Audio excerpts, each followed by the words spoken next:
Hi అన్న, నేను ఇప్పుడే గుంటూరు కారం మూవీ చూసి వచ్చానమాట. నాకైతే నచ్చలే అన్న, నేను నిజం చెప్తా ఉన్నా, నా మనసులో ఉన్న మాట చెప్తా ఉన్నా. నాకైతే నేను సాటిస్ఫాక్షన్ కాలేదన్న, నిజం చెప్తున్నా.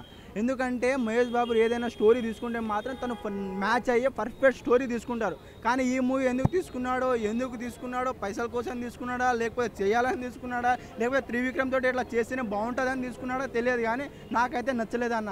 ఒక్కొక్క సీన్ చూస్తుంటే మైండ్ పోతుండే అప్పట్లో, కానీ ఇప్పట్లో లేదన్న. అసలు తగ్గిందన్న, ఎనర్జీ తగ్గిందన్న, నిజం చెప్తా ఉన్నా.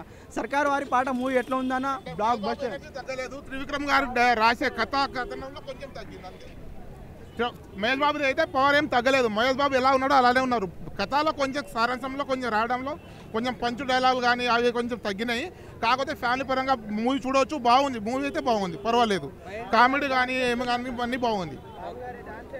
బాబు గారి డ్యాన్స్ అయితే ఇరుగా తీసేశారు. శ్రీనిలకైతే మడత పెట్టేశారు. అతను చాలా యాక్టివ్ ఉన్నాడు. గ్రామంలో ఇప్పటికీ ఆయనకు 45-50 ఉండొచ్చు. ఆయన కూడా 25 years కుర్రోళ్ళగానే డ్యాన్స్ చేస్తున్నారు. మహేష్ బాబు గుంటూరు కారం సూపర్ అన్న. ఫ్యామిలీ పరంగా అయితే చూడవచ్చు. త్రివిక్రమ్ డైరెక్షన్ మాత్రం కొంచెం డైలాగులు కానీ కొంచెం తగ్గినాయి. కాకపోతే అందరూ చూడవచ్చు. ఎంటర్టైన్ మూవీ, ఫ్యామిలీ పరంగా ఎంటర్టైన్ మూవీ.